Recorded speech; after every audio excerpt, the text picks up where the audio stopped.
At 16, my mom sent me to a behavioral rehab because my brother faked a bruise and called me violent. 2 years later, his lies fell apart. He was caught stealing.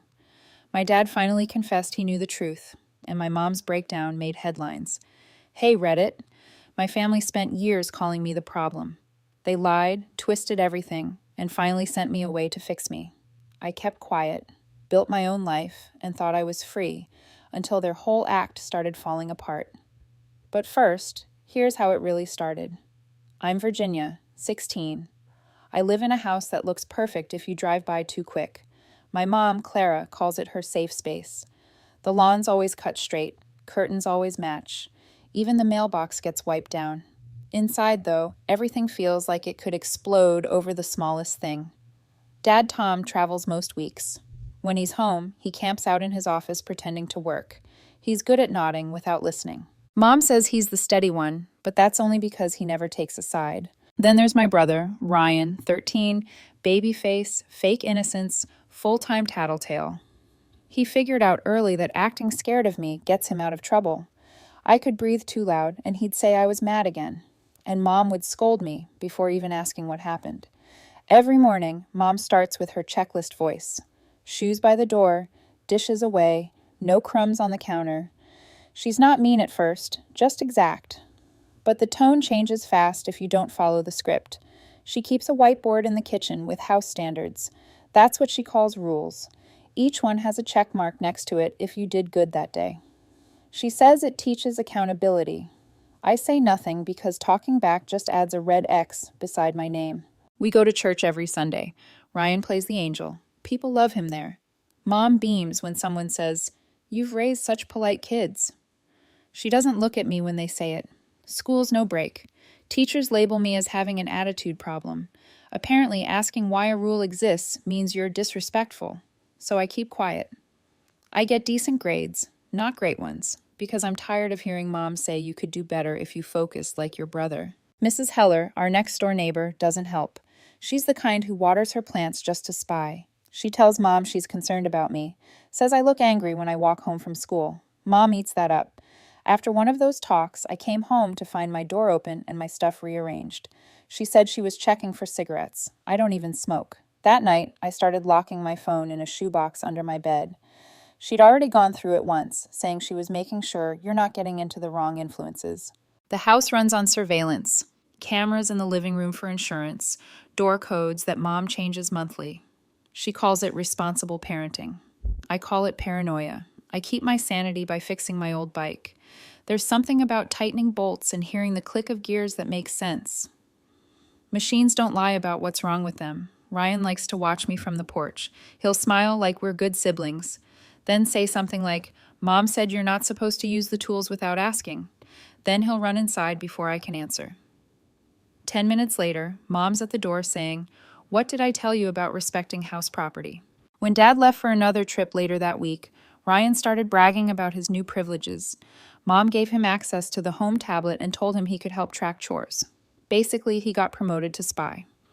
I tried to talk to Mom about it once. I said, "I feel like you believe him no matter what he says." She said, "Then maybe stop giving him reasons to worry." That was the whole conversation. By Friday, the air in the house felt heavy.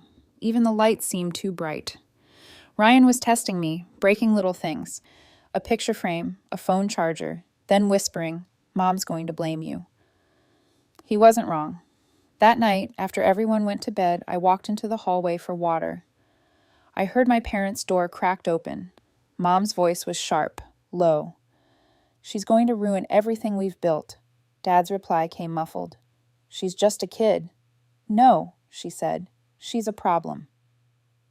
I stood there still until the floor creaked. The voices stopped. I went back to my room and lay there staring at the ceiling fan. It buzzed faintly, off balance. I thought about how even something perfectly installed can shake itself loose if it spins too long. That's what the house felt like. Everything spinning, pretending it was under control. The week started off tense. Nobody said it out loud, but the house felt like it was waiting for someone to mess up. Mom was pacing more than usual, her lips tight, her eyes darting around like she was looking for something out of place. Dad stayed late at work every night, claiming extra meetings. Ryan was grinning too much. That fake calm before he pulled something. Wednesday afternoon, Mom was in her office finishing a presentation for her job. Ryan was hovering behind her, pretending to help. 10 minutes later, I heard her scream, the kind of scream that makes your stomach drop. I ran in and saw her clutching her laptop, eyes wild. "It's gone! The file's gone!" she shouted. Ryan stepped back, hands up. "Virginia used the computer earlier," he said quickly. That wasn't true. I hadn't touched it, but she spun toward me before I could speak. "You did this, didn't you? You can't stand to see anyone else succeed," I said. "I didn't even open your laptop." She pointed at me like she was addressing a criminal. "You think this is funny? I have a deadline." Dad walked in halfway through and just sighed. "Can we not?" he said.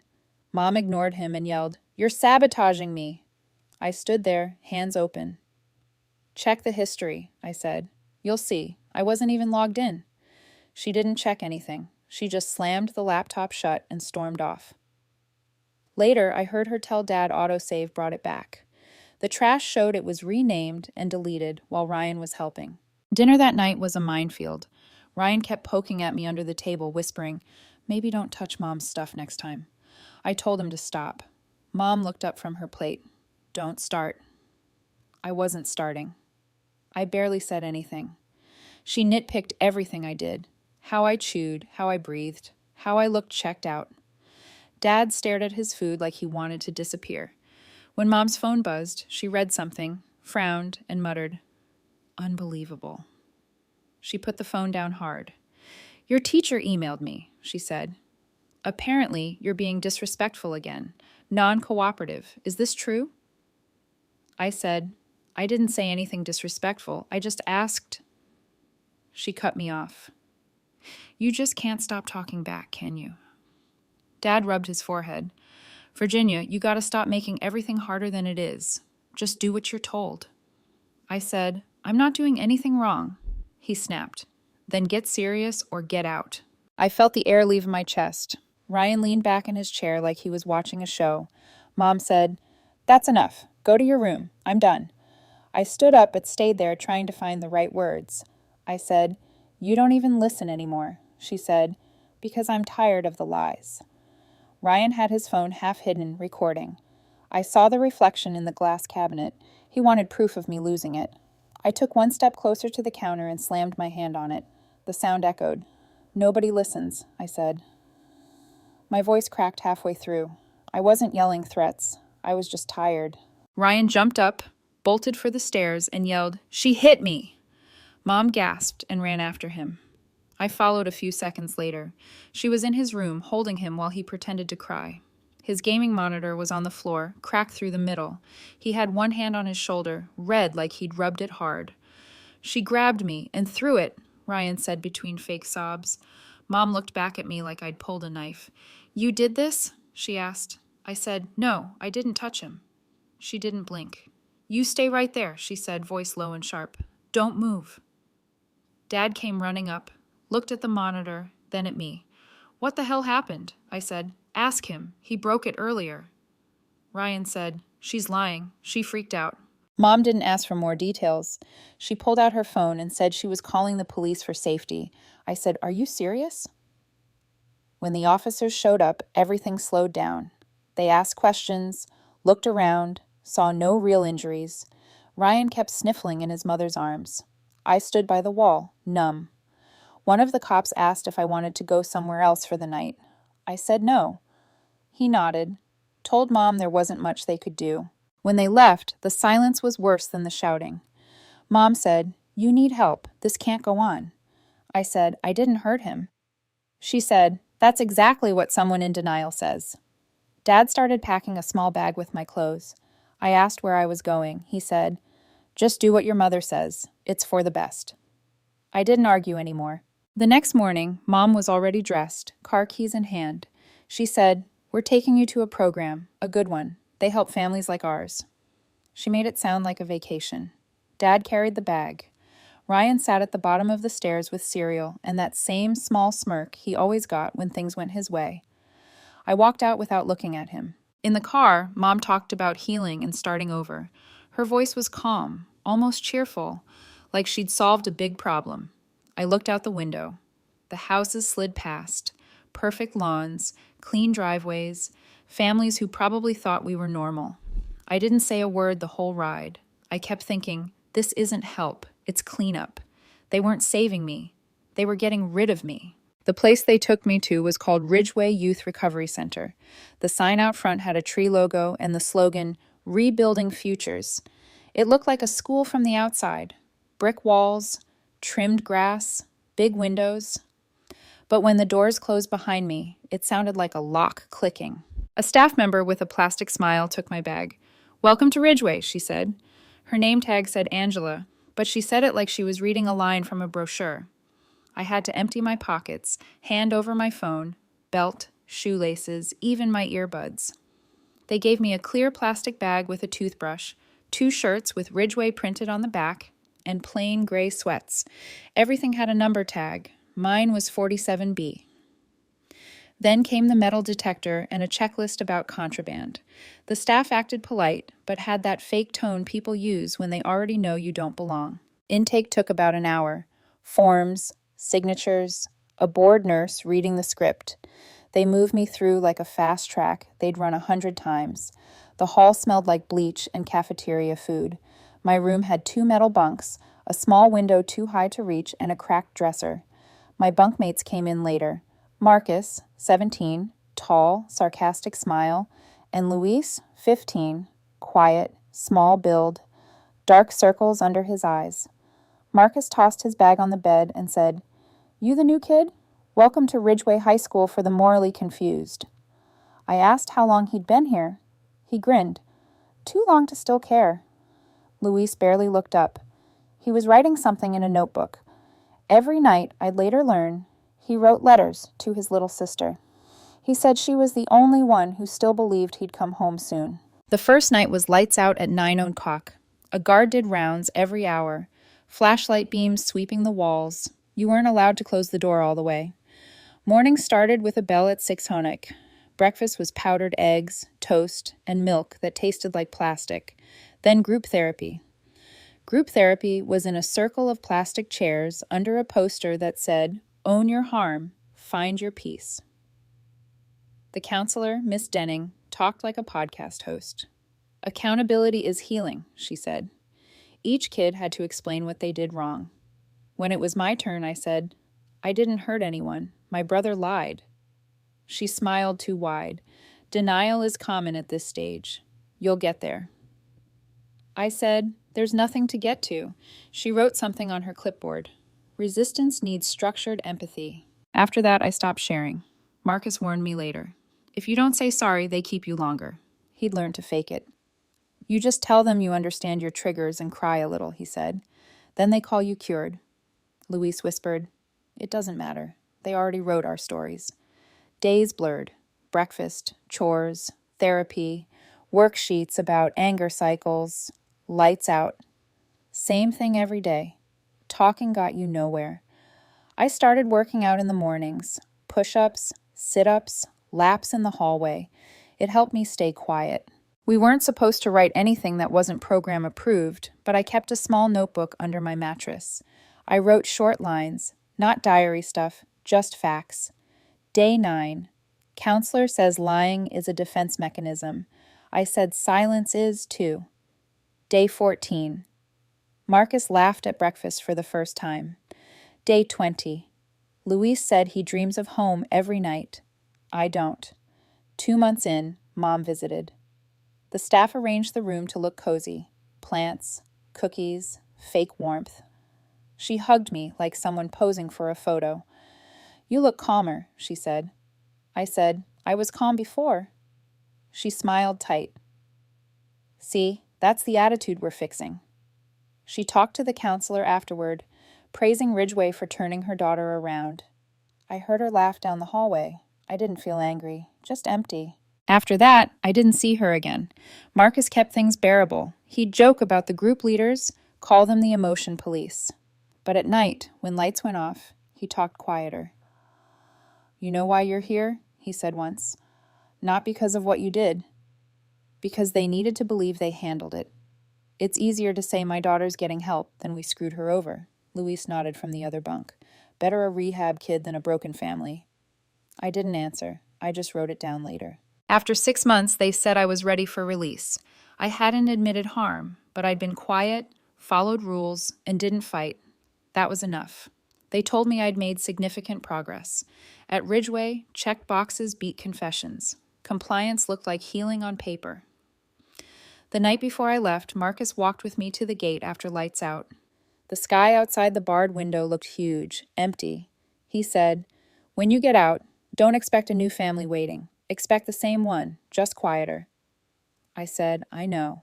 And in the morning, they gave me my phone back. Dead battery, no messages. A staff member handed me a packet labeled Home Transition Plan. It said things like, "Be honest about your progress," and "Practice patience with family reintegration." Dad was waiting in the car outside. He didn't get out, just nodded when I opened the door. The drive home was silent, except for the GPS voice. Dad cleared his throat once, said, "Your mom's been worried sick." I looked out the window. I thought about what Marcus said, how people prefer a neat story to the messy truth.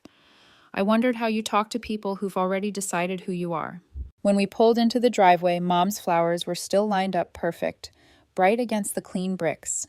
It looked like nothing had changed, and somehow that felt worse than if everything had. The first thing I noticed when I walked back into the house was the smell. Same candles, same floor polish, same fake sense of calm. Mom, Clara, was in the kitchen, wearing her everything's fine smile. A tray of cookies sat on the counter, just like when guests come over. She said, "Welcome home," like she was greeting a neighbor. Ryan came down the stairs, grinning wide. "Hey, big sis," he said.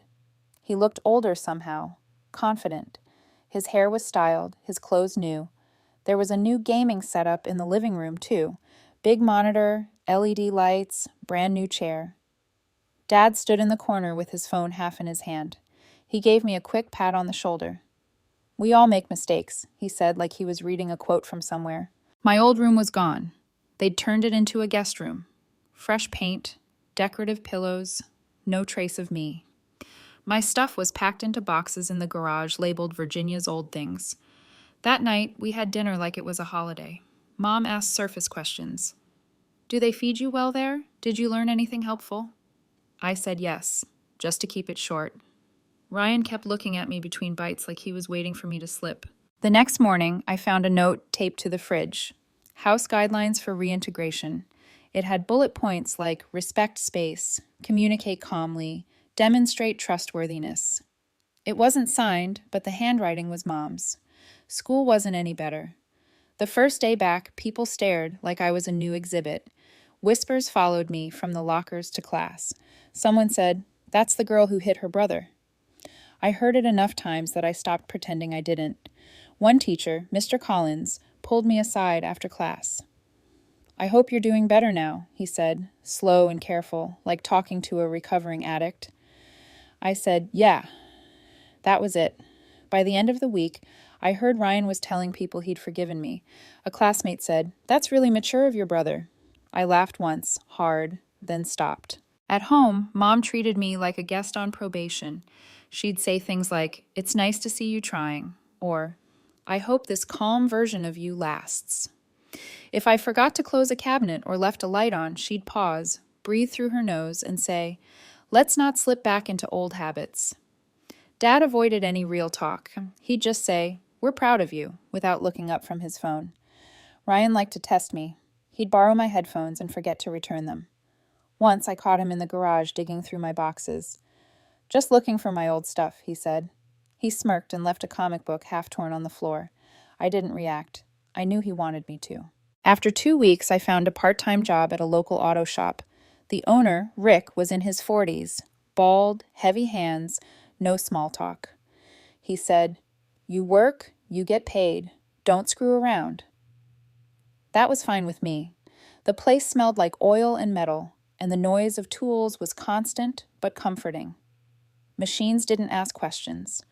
Rick taught me how to change brakes, how to read engine sounds. He didn't care about my story. One day when I asked if he needed my ID for the paperwork, he He said, "Just show up on time. That's ID enough." For the first time in months, I felt normal. I liked how Grease stayed honest. It didn't hide what it was. Back home, nothing had changed. Mom still avoided eye contact. Ryan kept finding new ways to poke. He'd step into my room, well, the guest room, and say, "You don't mind if I use your old charger, right?" I'd say, "Yeah, I mind," and he'd grin. Dinner conversations were short. Mom asked about work. Dad commented about the weather. Ryan bragged about grades, friends, everything. He was the perfect kid again. One night I got home late after a shift. They were in the living room watching TV. Ryan muted it and said, "Working hard? That place must be teaching you discipline." Mom smiled faintly. "See, positive structure works." I went upstairs without answering. The next day I came home early and heard Ryan talking on his phone in his room. His voice carried down the hall. "She's calm now because they fixed her," he said, laughing. "Yeah, it worked. She barely talks. She's like a robot now." I stood by the door until I heard him say, "Mom said she's proud of how I handled everything. Guess I'm the reason things are better." His friend laughed. Ryan said, "Yeah, I know. I'm basically the reason our family's okay." I walked out the front door before I could say anything. The air outside was cold enough to sting. I sat on the curb across the street. The neighborhood was quiet, sprinklers running, porch lights glowing, perfect little lives. I thought about how Mom said they'd fix me. What they really meant was I'd stopped fighting back. Silence was what they wanted, and I'd finally given it to them. A car passed, headlights sweeping across my face. I didn't move. I stayed until the street went dark again. The next morning, I opened a teen account at the credit union near the shop with my state ID. I deposited my first paycheck. I didn't tell anyone. I didn't know what I was saving for exactly. Maybe a car, maybe a room far away. But it felt good knowing I had something that was mine again, something nobody could take or twist into their story. I kept the receipts folded in my wallet. Each one felt like a small piece of freedom. Ryan had gotten cocky since I came back. At first it was small things, taking my stuff, lying about it, laughing when I caught him. Then it turned into something else. I started noticing money missing from Mom's purse. Small things disappearing from drawers. When Mom noticed, she didn't even ask him. She asked me. "I know you've been trying," she said one night, voice calm but sharp around the edges. "But old habits don't vanish overnight." I said, "You think I stole $20? She sighed. "I didn't say that." Ryan walked by, eating chips, pretending not to listen. I saw the corner of his mouth twitch. The next morning, she found her watch gone. She accused me again. That evening, Ryan posted a story online saying, "When toxic people play the victim, it's just sad." He tagged a quote about recovery not being real for everyone. A few kids from school reshared it. I didn't respond. I didn't need to. People believe what they want. He liked that silence. He'd hover by me at breakfast and say, "You going to yell this time, or are you going to do that quiet, angry thing?" I didn't answer. I just grabbed my bag and left for the shop. At work, Rick kept me busy. Grease, tools, customers who complained about noises their cars didn't make. It was simple and honest. Rick didn't talk much, but when he did, it stuck. "Family can make you crazy," he said one afternoon while tightening a bolt. "They build a picture in their heads, and then they get mad when you don't fit in it." I said, "They think they fixed me." Rick snorted. "People like control. You stopped giving them the reaction they wanted. That's what's really driving them nuts." At home, things were unraveling. Ryan's lies were catching up. One of his teachers called Mom because he was caught plagiarizing an essay. She told them he was under stress from family issues. When I walked in that night, she was crying in the kitchen. Ryan had disappeared with her debit card for a few hours. When he came back, he said he needed space and slammed his door. She turned to me, like it was my fault. "Can't you try to be supportive? He's still healing from what happened with you." I said, "He's not healing. He's manipulating you." Her eyes went cold. "Don't project your issues onto him." I stopped trying to explain. Silence was easier. It bothered her more anyway. 2 days later, everything blew up. I was under a car at the shop when I heard shouting out front. Rick called my name. "You better come out here." Mom was standing by the counter, red-faced, gripping her purse like she might swing it. "You need to stop enabling my daughter," she said to Rick. "She's supposed to be in recovery, not hiding in garages." Rick wiped his hands, calm as ever. "She's working, ma'am. Harder than most adults I know." She pointed at me. "You don't understand. She has violent tendencies. She needs supervision. She's manipulating you." Rick stepped closer, voice low but solid. "Lady, the only one yelling here is you. My shop's for work, not whatever this is." She glared, shaking. "You'll regret protecting her." Rick nodded toward the door. "Then you can take that energy somewhere else. Out." She froze for a second, like she couldn't believe someone talked back to her, then turned and stormed off. I didn't say a word. That night, she was waiting when I got home. The lights were off, except for the one over the dining table. She stood there with her arms crossed. "How dare you humiliate me like that?" she said. "Marching in there yelling at my boss was your idea." "I didn't do anything," I said. "You made me look insane in front of a stranger." I said, "You didn't need my help for that." Her voice broke into a shout. "You think you're better than this family now? You think you can just walk around pretending you're fixed while the rest of us suffer?" Ryan came downstairs pretending to mediate. "Mom, calm down. She's doing that thing again. You're scaring her, Virginia." I turned to him. "You started this." Mom stepped between us. "Don't you raise your voice." I didn't. "See?" Ryan said. "She's doing it again." Something in her snapped. She slapped me. The sound hit harder than the sting. She froze, hand trembling. Ryan smirked behind her. I straightened up. My voice was flat. "You need help more than I ever did." Dad appeared from the hallway, half awake, half useless. He looked between us, said nothing, and walked into the kitchen. The silence that followed was worse than shouting. I went upstairs and packed my bag. Just clothes, my wallet, a few tools from the shop. I wrote a note on the back of an envelope. "I'm not angry, just done." When I came back down, she was sitting at the table crying without sound. Ryan leaned on the wall, arms crossed, still playing the innocent. I didn't say anything. I walked out the door. Outside, the night was cool and quiet. The streetlights buzzed. As I passed the next house, Mrs. Heller was on her porch, watering her plants, even though it was dark. She saw me with the bag and said, "Good riddance." I stopped for a second, looked at her. "Yeah," I said, half smiling. "You'll see." Then I kept walking. The room above Rick's garage wasn't much, but it was mine. It smelled like oil and metal, and the floor creaked when the wind shifted. I finished my GED through night classes at the community center. Nobody at home asked about school anyway. Rick cleared it with the landlord as long as the rent showed up and the fire extinguisher tags were current. Nobody asked my age. I worked long hours at the shop. Rick paid me cash at first, then started putting me on the books. He gave me a key to the garage and said, "Lock up when you're done. Don't burn the place down." That was his version of trust. Nights were quiet. I'd sit by the window with my laptop typing. At first it was just notes, memories from Ridgeway, the fake smiles, the scripted therapy lines. Then I started posting them online under an anonymous account called The Ones They Fixed. The first post read, "I was sent away for something I didn't do. They said it was recovery. It was punishment." People started commenting. Some said they'd been there too. One person mentioned the same counselor. Another shared photos of the dorms. Within a week, I got dozens of messages. Kids, parents, even a journalist asking for details. I didn't give my name or location. I just kept posting.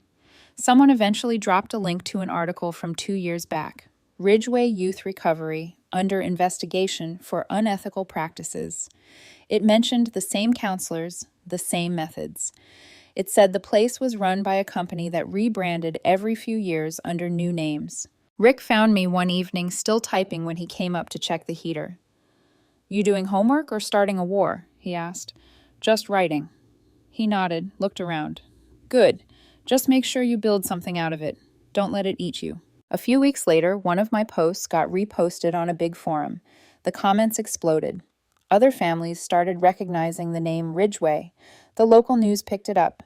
Small story, but enough to stir things up. They called it Rehab or Rebrand, the hidden industry of behavioral programs. I didn't say a word publicly. I didn't have to. The story spoke for itself. Then my phone rang one afternoon. "Mom." The moment I answered, her voice was shaking. Do you have any idea what you're doing? You're ruining this family. I said, you mean telling the truth? You're making us look insane. Your brother is suffering because of this.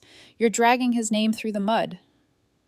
I said, he dragged mine first. She started to cry, then switched to anger.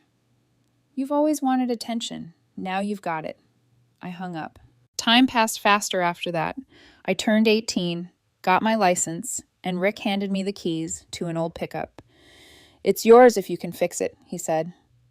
Took me 2 weeks to get it running. It wasn't pretty, but it started every time. That was more than I could say for most things in my life. Work stayed steady. The account kept growing. I never posted names, but people connected dots on their own. Some nights I'd check the comments and see strangers defending kids like me. That felt new. Then the phone call started. First from Mom again, this time shorter. Your brother's been suspended, she said like it was my fault. He was caught stealing money from classmates. He says it's because you filled his head with resentment. I said, he's just getting caught for what he's always done. She said, don't you dare talk about him that way. He's still your brother. I know, I said. That's the problem. A week later, Dad called. His voice was quiet, tired. We need to talk, he said. I met him halfway outside a diner parking lot. He didn't get out of the car, just rolled the window down halfway. I saw Ryan break that monitor, he said. The night everything went down. He was scared, and I didn't say anything. I thought it'd keep the peace. I leaned on the window frame. You let them send me away to keep the peace. He looked down at the steering wheel. I'm sorry. I pulled out my phone, started recording. Say it again. He hesitated. Virginia, say it. I'm sorry. I stopped recording. I don't need your guilt, I said, and walked away. I never posted it. The next month, Ryan got caught shoplifting from a convenience store. Security footage, police, everything. Mom showed up at the station screaming that he was a good boy and it was all a misunderstanding. It made the local paper. Small piece, back section. Rick handed it to me at work, smirking. Guess karma's got better timing than most people. I didn't smile, but I felt something close. Later that night, I sat on the truck bed outside the garage. The air smelled like oil and rain. I opened my phone, scrolled through the news comments, and saw people talking about Ridgeway again, this time linking it to families like mine. Somewhere between the noise and the silence, I realized I didn't feel angry anymore. Just done. The truth was finally louder than their version. For the first time, that felt like enough. It had been months since I'd heard from any of them. The last thing Mom said was that I destroyed the family. After that, silence. I kept working, fixing cars, saving money, and not thinking about them. Then one night, near closing time, I heard knocking on the garage door. I opened it and saw Ryan. He looked wrecked. Same hoodie he used to brag about, now torn and dirty. His eyes were red, like he hadn't slept in days. Mom kicked me out, he said, voice flat. I leaned against the counter. Why? She lost it. Said I embarrassed her. Said I turned out just like you. He gave a dry laugh that turned into a cough. Guess she finally ran out of people to blame. I handed him a bottle of water and a towel. He sat on a stool shaking. After a minute, he said, I lied, Virginia. That night, I made it all up. I didn't say anything. I wanted her to look at me, that's all. The bruise wasn't even from you. I fell off my bike earlier that week. I knew she'd believe it. He rubbed his hands over his face. I didn't think they'd actually send you away. You did, I said quietly. He started crying, full breakdown. I didn't know how to stop it. Every time she talked about you, she looked at me like I saved her. I liked it. I just kept going. I didn't feel anger, just distance. I handed him another bottle of water. Tell her, not me. He looked up, confused. She won't listen. That's your problem now. He left a few minutes later, wiping his face. I watched him walk down the street, shoulders hunched like the air itself was too heavy. I went back inside, locked the door, and kept working. The wrench in my hand felt solid, familiar, real. A few weeks passed. Then a letter came in the mail, addressed in Dad's handwriting. I opened it halfway, then stopped. I skimmed the first paragraph and didn't bother finishing. It said, Claire's having a breakdown. Ryan's in therapy. I'm leaving town. I'm sorry for what we did to you. I folded it once, dropped it in a drawer, and never opened it again. 2 years later, I was 20 and running my own corner of the shop.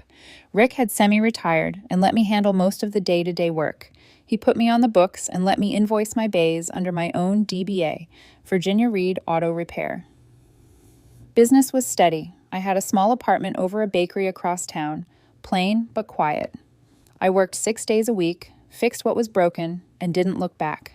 Rick stopped by sometimes. He'd drop a coffee on the counter and say, "You're doing fine, kid." That was his version of proud. I'd hear about my family in pieces. A customer mentioned a woman named Clara who'd started showing up at church, ranting about betrayal.